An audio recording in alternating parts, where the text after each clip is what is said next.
El principio holográfico.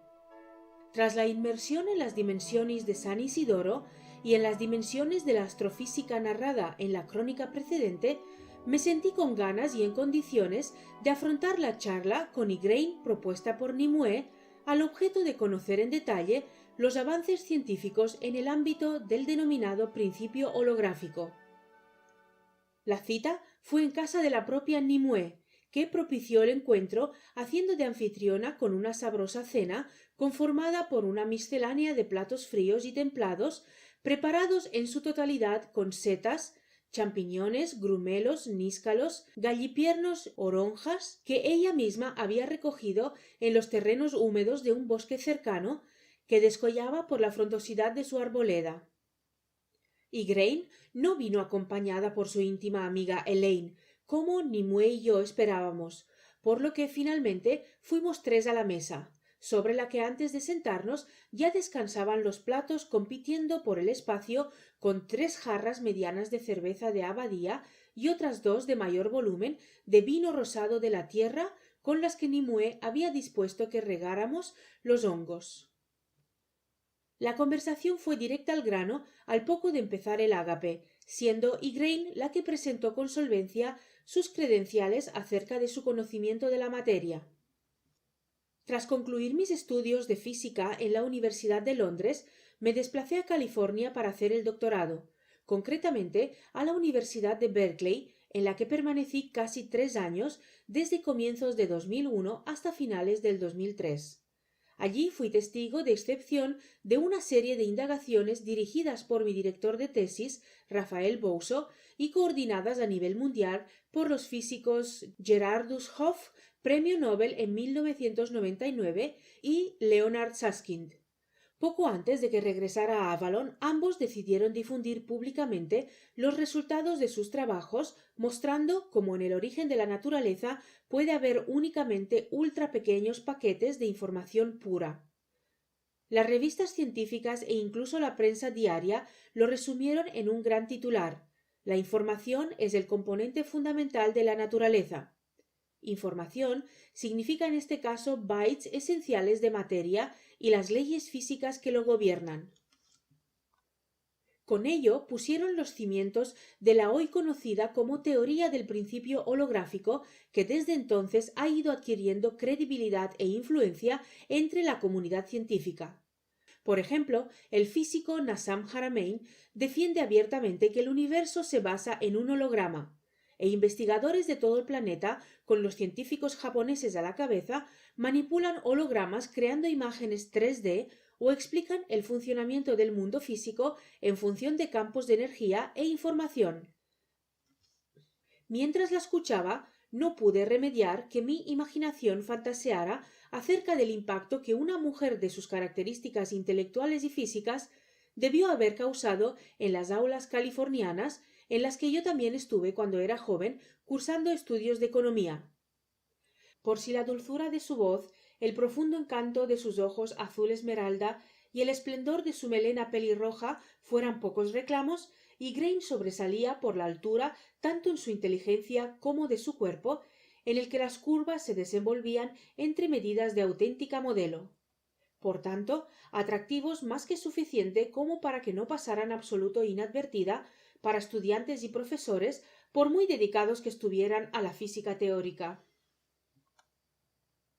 Afortunadamente, Igraine proseguía su alocución ajena a mis pensamientos, aunque Nimue, por la mirada con la que me sacó de los mismos, sí se había percatado tanto de mi abstracción como del porqué de la misma. En buena medida, la idea de que venimos en un holograma se deriva de la comprensión de los agujeros negros y cuenta con una base teórica bastante firme. Los hologramas de las tarjetas de crédito y billetes están impresos en películas de plástico bidimensionales.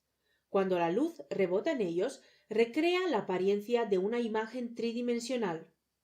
Lo que está haciendo la ciencia es sugerir que el mismo principio puede aplicarse a todo el universo.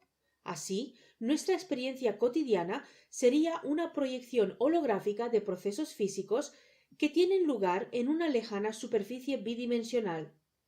Desde hace algún tiempo, los físicos han mantenido que los efectos cuánticos podían provocar que el continuo espacio-tiempo convulsionara descontroladamente a escalas muy pequeñas. A estas escalas, la red espaciotemporal podría granularse y estar compuesta de diminutas unidades, similares a los píxeles, de un tamaño de aproximadamente 100 trillones de veces el tamaño del protón. Fascinante, la interrumpió Nimue. No estoy versada en la materia, pero recuerdo haber leído en algún sitio que, para los seguidores del principio holográfico, el Big Bang, que dio lugar al nacimiento del universo, tendría más que ver con una gigantesca bajada de bytes de información por parte de un superordenador que con una explosión masiva de materia. Así es, respondió rápidamente Igraine, por lo que la naturaleza estaría realmente configurada por pequeños paquetes de información que son los que especifican el cuándo, dónde y cómo y cuánto del espacio, el tiempo y la materia. Tampoco los círculos alternativos que propugnan la existencia de una unión íntima entre ciencia y espiritualidad, ahora fui yo quien se sumó al diálogo, han sido ajenos a estos avances. Recuerdo que Deepak Chopra habla del ámbito cuántico como el campo de información de donde parte todo lo conocido, materia, emociones, pensamientos. Y el influjo del principio holográfico ha llegado hasta la esfera farmacéutica, donde hay laboratorios que fomentan la farmacología holográfica. Igualmente hay que tener en cuenta que en esos círculos el Kybalión es una obra de referencia obligada, y sus explicaciones acerca del principio hermético del mentalismo están impregnadas de lo que hoy tildaríamos percepción holográfica de la realidad. El universo es una creación mental sostenida en la mente del todo, enuncia literalmente, lo que deriva de una de las máximas más famosas del texto: la mente infinita del todo es la matriz del universo. Esto es precisamente lo que la física parece estar revelando, y Grain volvió a la carga en un tono que evidenciaba lo mucho que le apasionaba el tema. En el núcleo del mundo material y cuanto la compone hay una realidad no física que puede ser denominada ondas de probabilidad, información, conciencia o pensamiento. Por ejemplo, el físico Jeffrey Satinover ha señalado que la materia, sea lo que fuere, no tiene nada en esencia, es completamente insustancial. Lo más sólido que se puede decir sobre ella es que se parece mucho a un pensamiento, es como una pizca de información concentrada. Nikola Tesla recalcó que en el núcleo de lo material hay una realidad no física que se expresa como vibración y tiene su razón de ser en información, conciencia o pensamiento. Y el antropólogo y lingüista Gregory Bateson ha llegado a afirmar que la mente es la esencia de la vida. Personalmente, Nimue entró de nuevo en la conversación, destacaría las contribuciones de alguien a quien admiro, el profesor de física teórica David Bohm.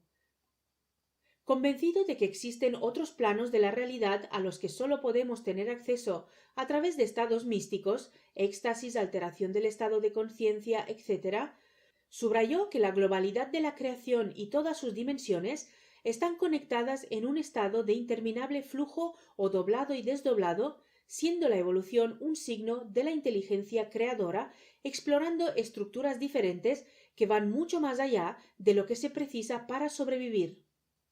Para Bohm existe un orden implicado plegado en la naturaleza que se despliega gradualmente a medida que evoluciona el universo. Algo parecido a un holograma, aunque prefirió hablar de holomovimiento. Forma parte de la realidad que se envuelve y se desenvuelve constantemente entre el orden implicado y el orden manifiesto a un ritmo tal que el mundo visible aparece como uniforme. Todo ello fuerza a replantear lo que entendemos por real. Ya lo manifestaron antiguas culturas. El mundo percibido por los sentidos físicos es pura ilusión, maya, y por debajo hay algo más poderoso y fundamental, y desde luego más real, aunque totalmente intangible. Gracias a científicos como los que habéis nombrado, Igraine retomó el protagonismo tras haber ingerido un buen trago de cerveza. En el siglo XXI se empieza a describir la realidad substancial de cuánto existe como energía vibratoria asociada a alguna modalidad de información, idea o pensamiento.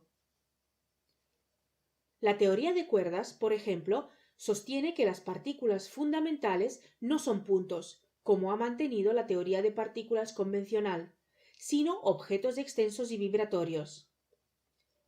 Para el físico David Gross, premio Nobel en 2004 y uno de los máximos expertos en dicha teoría, partículas como el electrón o la radiación electromagnética corresponden sencillamente a las vibraciones de menor energía. En palabras de Fritjof Capra, prestigioso físico fundador del Instituto Elmwood, no resulta inverosímil pensar que todas las estructuras del universo, desde las partículas subatómicas hasta las galaxias y desde las bacterias hasta los seres humanos, sean manifestaciones de la dinámica autoorganizadora del universo que hemos identificado como la mente cósmica. Entonces, y Grain, la teoría de cuerdas y la del principio holográfico son muy semejantes. Expresé más como duda que cual conclusión. No tanto, Emilio. Mira, según la teoría de cuerdas, el espacio está descrito por la vibración en miles de maneras y frecuencias de diminutas cuerdas de una determinada dimensión. Una cuerda vibrando arriba y abajo a cierta frecuencia podría crear un átomo de helio o una ola gravitacional, tal y como las cuerdas de una guitarra crean diferentes sonidos a diferentes frecuencias. Los partidarios de esta teoría han mantenido hace mucho tiempo que estas cuerdas son el componente fundamental de la naturaleza. Frente a ello, el principio holográfico considera que, observando más de cerca una cuerda, se ven bytes cuánticos llamados baldosas de Planck, distancia o escala de longitud por debajo de la cual se espera que el espacio deje de tener una geometría clásica. Son estos los que, engarzados, indican a las cuerdas cómo tienen que vibrar. Estas baldosas son bytes cuadrados que delimitan un área de Planck, o lo que es lo mismo, un trillón de trillón de un trillón de un trillón de un trillón de un trillón de un centímetro cuadrado. Una cuerda de baldosas de Planck sería la versión natural de un byte, y el principio holográfico nos permite saber cuántos datos, bytes, son necesarios para decirnos con detalle cada cosa que ocurre en cualquier zona o parte del espacio. ¿Quiere esto decir, en definitiva, que la naturaleza es un conjunto de bytes preprogramados? Empezaba a entender los fundamentos holográficos y me invadía la euforia. Exacto. Lo que enlaza con lo que antes hablamos de que el Big Bang tiene más que ver con una gigantesca descarga de bytes de información por parte de un superordenador que con una explosión masiva de materia. Y Grain me miró incisivamente a los ojos antes de continuar. El principio holográfico toma su nombre de una ingeniosa predicción. Un holograma es una fotografía generada por láser que aparece como de 3 dimensiones, pero que en realidad contiene toda su información en una superficie plana de solo 2 dimensiones. Es decir, toda la información necesaria para crear una imagen en 3D está codificada en la superficie del holograma. En los años 90 del pasado siglo XX, distintos físicos de partículas, trabajando separadamente, llegaron a la conclusión de que el universo en sí tendría que almacenar información de la misma manera. El mundo sería, pues, un holograma tridimensional configurado por las 2 dimensiones que en el texto de San Isidoro se llama octava y séptima. Los teóricos, una vez asumido que la cantidad e información requerida para descubrir un objeto en 3 dimensiones, ya sea un libro, un agujero negro o el universo en su conjunto, está relacionada con el volumen del objeto, sospechan que dicha información puede ser codificada sobre la superficie del objeto. Todo lo cual ha sido conceptualmente refinado por mi maestro en Berkeley, Raphael Bousso, que ha ayudado a formular de un modo más preciso este principio, señalando que el mundo no aparece ante nuestros sentidos físicos como un holograma, pero en términos de información necesaria para describirlo, sí que se puede afirmar que el mundo es un holograma. La cosa más asombrosa es que el principio holográfico funciona para todos los ámbitos y todos los posibles espacios-tiempo. ¿Qué tiene que ver todo ello con el Geo 600 y los trabajos de un tal Hogan? Preguntó de pronto Nimue. Bastante, contestó Igraine de modo reflexivo. El Geo 600, localizado en Hannover, Alemania, se puso en marcha en 2006 en el convencimiento de que revolucionaría la astronomía.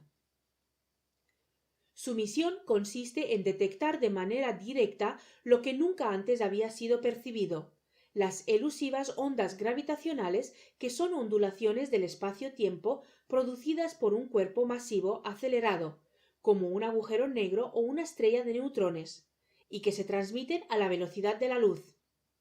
Estas ondas gravitacionales fueron predichas por la teoría de la relatividad de Einstein, pero solo se han podido recoger evidencias indirectas de ellas. Tampoco el Geo 600, en sus años de funcionamiento, las ha conseguido detectar de forma directa, pero quizá casualmente se haya topado con el más importante descubrimiento de la física en los últimos 50 años al registrar un extraño ruido de fondo con frecuencias entre los 300 y 1500 hercios que ha traído de cabeza a los investigadores que en él trabajan y que para el físico Craig Hogan podría probar que efectivamente vivimos en un holograma. ¿Un ruido de fondo? Esto parece una película de ciencia ficción, exclamé francamente sorprendido por el derrotero que había tomado nuestra charla. ¡Ja, ja, ja! Y Grain rió con fuerza. Pero esto es real. Bueno, todo lo real que puede ser algo que acontece en un holograma. Los tres prorrumpimos en carcajadas. Por un instante todo mi ser fue consciente de lo feliz que era en Avalon. No se trataba sólo del acceso a conocimientos, la compañía de Nimue, la condición tan singular de los demás pobladores o la hermosura de su geografía. No, nada de eso. Era cuestión de energía. Lo sentía nítidamente en mi interior. La energía de la isla, su frecuencia vibracional, era muy distinta a la de cualquier otro lugar en el que hubiese estado. Comprendí entonces que en un plano dimensional puede haber áreas concretas de una dimensión mayor, esto es, más interior, como se vio en la última crónica. Y este es el caso de Avalon en el contexto de la tercera dimensión. El dichoso ruido, mi atención retornó a las palabras de Igraine, trajo de cabeza a los investigadores hasta que Hogan afirmó que el Geo 600 se había tropezado con el límite fundamental del espacio-tiempo, el punto en el que espacio-tiempo deja de comportarse como el suave continuo descrito por Einstein para disolverse en granos, más o menos de la misma forma que una imagen fotográfica puede verse granulada cuanto más de cerca la observamos. Por tanto, el ruido proviene de los confines del universo, del rincón en que éste pasa de ser un suave continuo espacio-temporal a ser un borde granulado. De ser cierto, dicho ruido sería, como el propio Hogan ha aseverado, la primera prueba empírica de que vivimos en un universo holográfico, en un gigantesco holograma cósmico. Probablemente porque notó signos de extrañeza tanto en la cara de Nimue como en la mía, y Grain insistió al respecto, aunque dando un giro más de tuerca a sus argumentos. Según Hogan, parece como si el Geo 600 hubiese sido golpeado por las microscópicas convulsiones cuánticas del espacio-tiempo, siendo el ruido captado el registro de tales convulsiones. Esto supondría considerar el espacio-tiempo como un holograma granulado y descubrirlo como una esfera cuya superficie exterior estaría cubierta por unidades del tamaño de la longitud de Planck. Cada una de estas piezas del mosaico universal sería, asimismo, una unidad de información. Y la cantidad total de información que cubre el exterior de dicha esfera habría de coincidir con el número de unidades de información contenidas en el volumen del universo. Pero teniendo en cuenta que el volumen del universo esférico sería mucho mayor que el volumen de la superficie exterior, la cabeza me daba tumbos, aunque todo en mi interior resonaba armónicamente como queriéndome confirmar la veracidad de todas estas disquisiciones. Este galimatías se complicaba aún más. Ya, pero Hogan también señala una solución para este punto. Si ha de haber el mismo número de unidades de información o bytes dentro del universo que en sus bordes, los bytes interiores han de ser mayores que la longitud de Planck. Enunciado de otra forma, el universo holográfico sería borroso. La longitud de Planck ha resultado demasiado pequeña para ser detectada hasta la fecha, pero Hogan afirma que el GEO 600 ha podido registrarla porque la proyección holográfica de la granulosidad podría ser mucho mayor, de alrededor de entre 10 y 16 metros. En definitiva, lo que ha detectado el GEO 600 podría ser la borrosidad holográfica del espacio-tiempo desde el interior de este universo holográfico. Según publicó la web de GEO 600, para probar la teoría del ruido holográfico, la sensibilidad máxima del detector ha sido modificada hacia frecuencias incluso más altas. O sea, que desde la experiencia observacional de los seres humanos y sus indagaciones científicas, habíamos finiquitado la cena y quería apurar los razonamientos. La tercera dimensión no sabemos si también otras es en verdad una matriz holográfica. Su solidez es sólo un engaño de los sentidos y en verdad, como gustan recordar Morgana, es un gran teatro, el gran teatro del mundo. —¡Chapó por Morgana! —exclamó efusivamente Igraine, a la par que se ponía de pie en dirección a Nimue, obsequiándole con un beso en el tercer ojo en señal de agradecimiento por la cena y despedida. El gran teatro del mundo. Tras la cena con Nimue e Igraine, regresé de inmediato al castillo de la reina de las tempestades y me fui a la cama con ganas de dormir y disfrutar del sueño.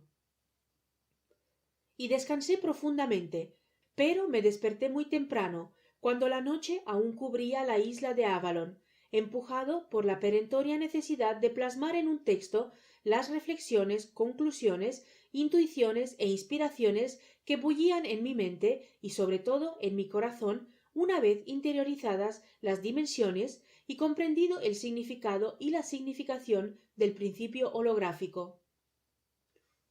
Había podido ver el gran teatro del mundo, su escenario y su tramoya, y también la puerta que permitía salir y volver a entrar en él. Me urgía describirlo como manera de afianzar y asentar esta visión.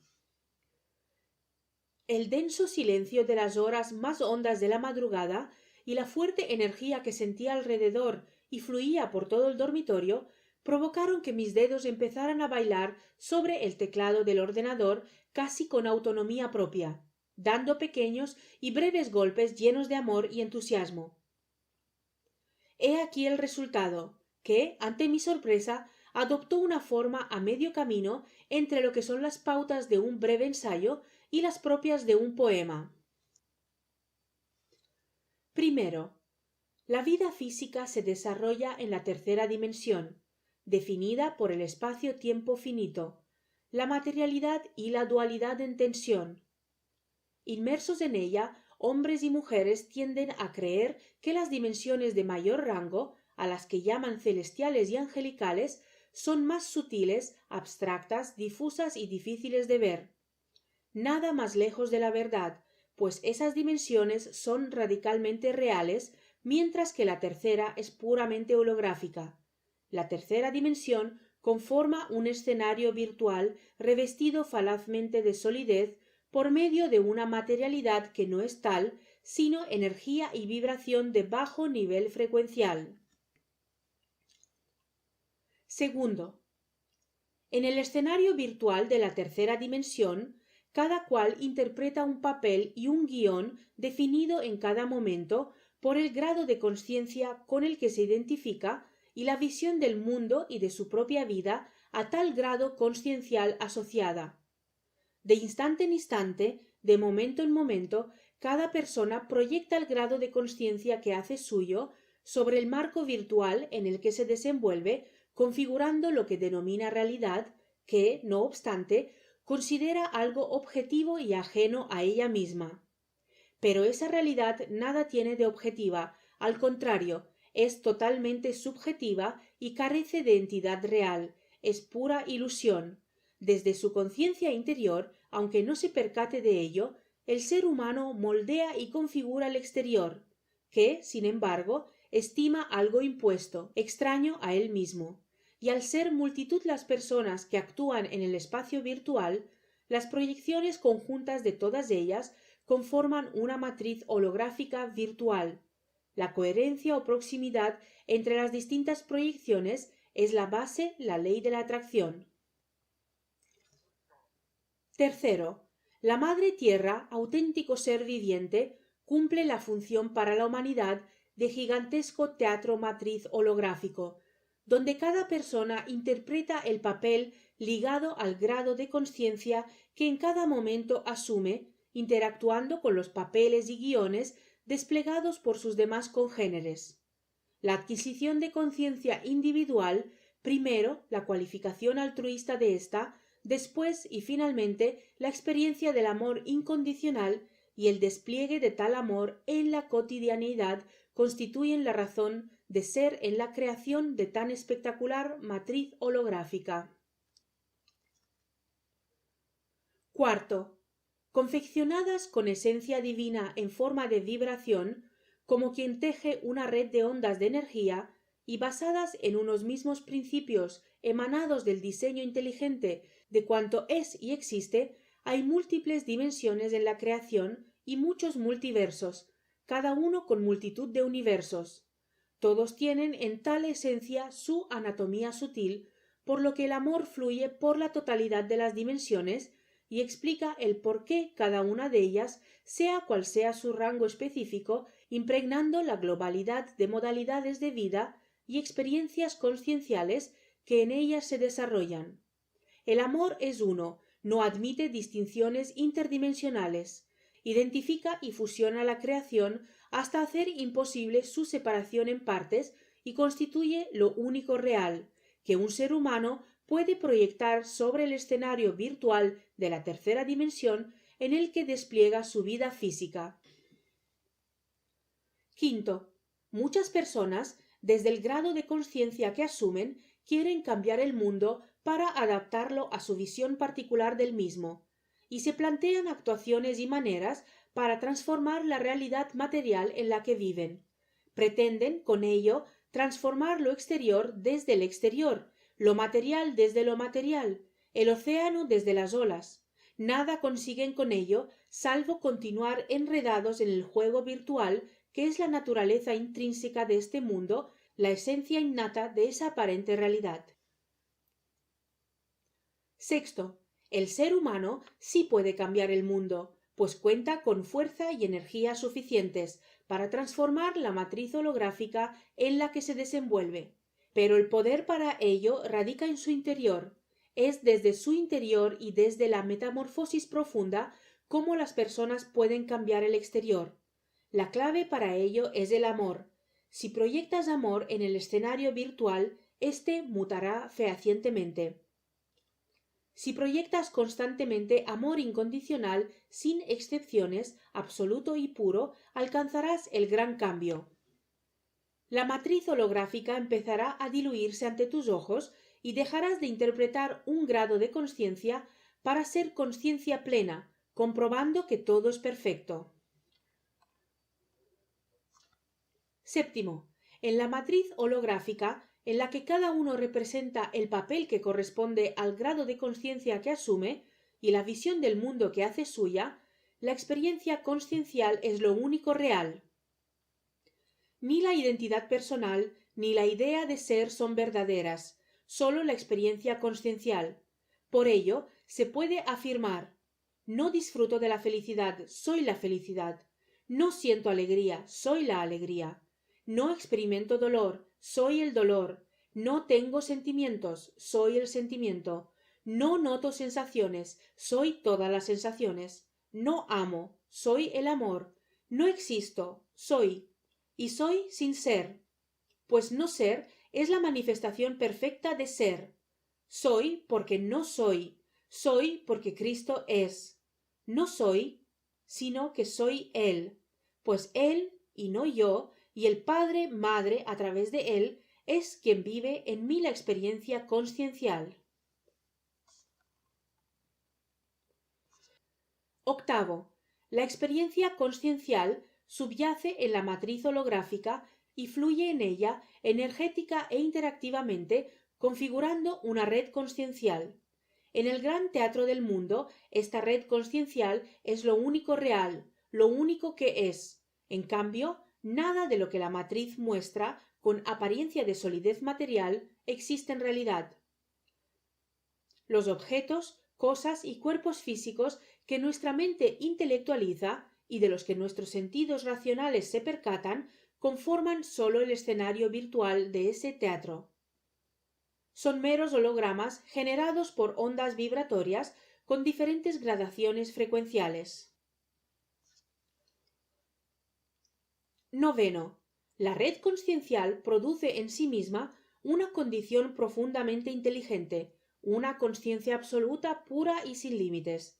En ella se integra la dimensión espiritual del ser humano, aunque su mente y sus sentidos físicos suelan permanecer ajenos a ello y sólo perciban los hologramas virtuales. La llamada racionalidad no da más de sí.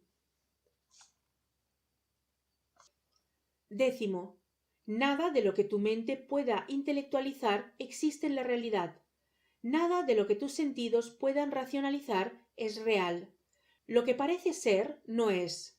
Lo que aparenta no ser es. Es una auténtica paradoja de conciencia que sólo el amor puede resolver. Onceavo. Falsa es cualquier cosa que surja de una observación donde tú estés por un lado y el mundo por otro. Falaz es cualquier idea que emane de un diálogo entre un sujeto, lo que tú piensas que eres, y un objeto, lo que tú crees que no eres. Mientras te mantengas en estas dicotomías, tú y el mundo, sujeto y objeto, todo lo verás en clave de separación y dualidades, y permanecerás ciego ante la verdad. Para percatarte de la esencia de la experiencia consciencial, has de ir más allá de la intelectualización de la mente. Para percibir la naturaleza de la red de conciencia, debes trascender de la racionalidad de tus sentidos. Doceavo. Cuando no contemples separación alguna, ninguna dicotomía entre sujeto y objeto, alcanzarás otras formas de percepción mucho más genuinas y certeras. En ellas no hay observador ni observado, y se expande la conciencia. Esto se llama no dualidad. Permite que aflore nuestra sabiduría innata, posibilita que fluya la intuición y la inspiración, y hace que rija la providencia divina. En la práctica, la percepción basada en la no dualidad se traduce en estar presente, alerta y atento, en experimentar acorde con la intensidad de cada instante, en convertir cada momento en único, en vivir conscientemente la vida y disfrutar plenamente de ella. Treceavo. La mente genera la separación entre sujeto y objeto. Funciona a través de imágenes y actúa siguiendo hábitos. La separación entre tú y lo que no eres tú produce el rechazo de una parte de la vida y, con ello, a la vida misma, la vida real, que nada sabe de dicotomías y dualidades. Las imágenes hacen que concibas el mundo de manera superficial, por las apariencias, que etiquetes a cosas y personas y efectúes juicios y prejuicios. Los hábitos mentales producen condicionamientos y limitan tu capacidad de comprensión de la realidad, encasillándote en esa forma habitual de percibir e interpretar los hechos y situaciones. Catorceavo. La separación entre sujeto y objeto, las imágenes y los hábitos no son la realidad, sino la forma de operar que sigue la mente. Tú no eres ni estás separado de nada que sea, haya existido o existirá. Y la realidad no es ni las imágenes ni los hábitos que usa la mente en su funcionamiento. Tampoco eres tus pensamientos, pues se generan y fluyen por la mente a su antojo, incluso aquellos que no te gustaría tener, sin que tengas control sobre ellos. ¿Quieres sentir la libertad que está en tu esencia y disfrutar de la providencia divina? Pues no fragmentes la vida en dualidades, mira más allá de las imágenes, actúa más allá de los hábitos, no te identifiques con tus pensamientos y vive sin preocupaciones en el ahora, el único sitio donde la vida existe. 15. Existo por encima de dualidades, imágenes, hábitos y pensamientos. He superado cualquier identidad personal y he trascendido de la propia idea de ser. Soy manifestación de la consciencia perfecta. Yo soy consciencia, aquello que siempre permanece, aquello que siempre es. Con un libro entre tus manos, quedas absorto en su trama, personajes y situaciones. ¿Dónde estás tú? ¿Quién eres tú en ese momento de total abstracción? Pues lo que eres, no una persona, no un ser, sino conciencia en estado puro, más allá del tiempo y del espacio. Contemplas un paisaje o una puesta de sol y te concentras en su belleza. ¿Dónde estás tú? ¿Quién eres tú en ese instante de absoluta concentración?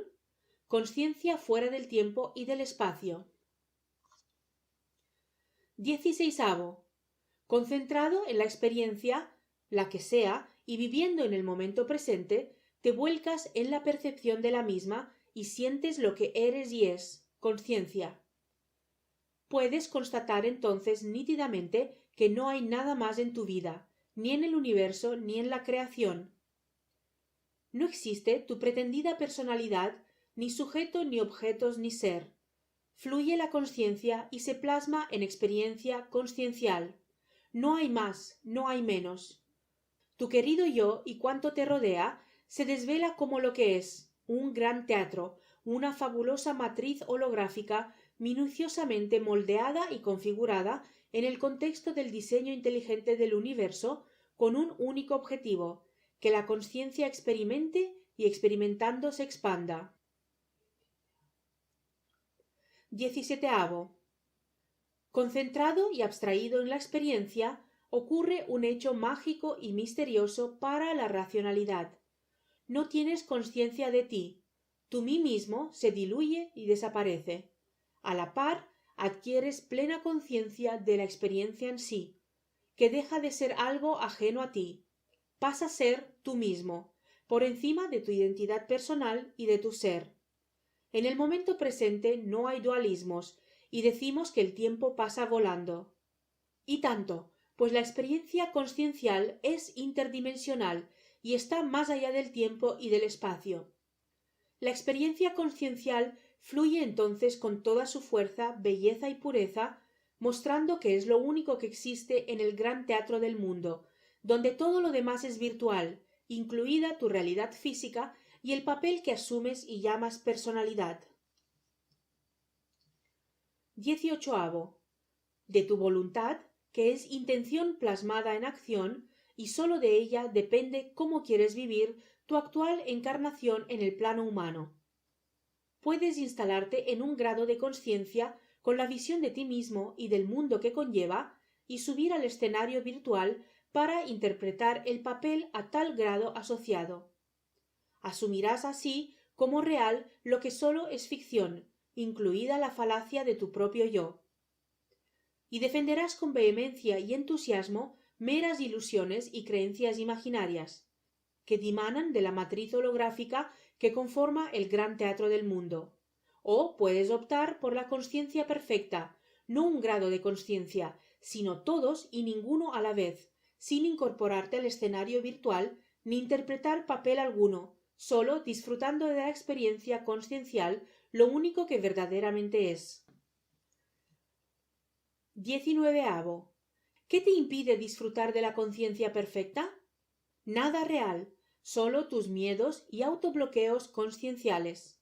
En ella y desde ella puedes caminar o cocinar, sentir, dormir, amar. De hecho, en conciencia perfecta es como mejor harás todas las cosas, pues es un estado de percepción pura en el que se vive el aquí y ahora, y se logra ser plenamente humano. Todo tendrá la misma apariencia, pero todo será absolutamente diferente. La matriz holográfica se manifestará ante ti con claridad meridiana, dejando de ser el laberinto en el que enredas tu existencia, la cárcel en la que te encarcelas, y convirtiéndose en un instrumento de tu acción consciente al servicio de la expansión de la conciencia y de tus congéneres. 20. Todo es tan bello y sencillo, Solo la inmersión en el gran teatro del mundo dificulta contemplar lo simple y hermoso que es todo. Sí, lo dificulta, pero no lo imposibilita. Los sentidos físicos y la mente están diseñados para moverse por esa matriz, no para captar la verdad que hay detrás de ella. Pero la dimensión interior del ser humano sí puede percibirla. Cuando se logra, solo puede salir de la boca. No vivo yo, es Cristo quien vive en mí. Y ese mí, enaltecido de felicidad, se diluye unificado en la energía crística y, a través de ella, en el Padre Madre. Entonces los miles de millones de galaxias y de flores, los universos multidimensionales y las bandadas de pájaros, todo sin excepción, se plasma en algo único, lo único que realmente es, la esencia del Padre Madre, amor. Redacté la veintena de poemas anteriores de un tirón, sin pausa alguna y lejos de cualquier parámetro temporal. Al terminar, la luz de la mañana inundaba la habitación y era exactamente la hora del desayuno.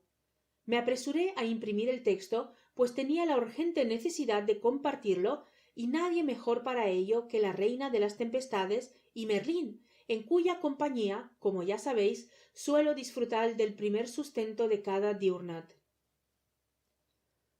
Cuando entré en la estancia anexa a la gran cocina del castillo, mi anfitriona y el gran mago ya estaban a la mesa, ella saboreando el café con canela con el que comienza cada jornada, y él dando buena cuenta de los huevos con migas de maíz con los que tradicionalmente coge energía para empezar el nuevo día. Tras saludarlos y antes de sentarme, deposité sobre el mantel, a la derecha de cada uno, sendas copias de lo que acababa de escribir. Cuando podáis le echáis un vistazo. Me gustaría saber qué os parece. Me limité a solicitarles.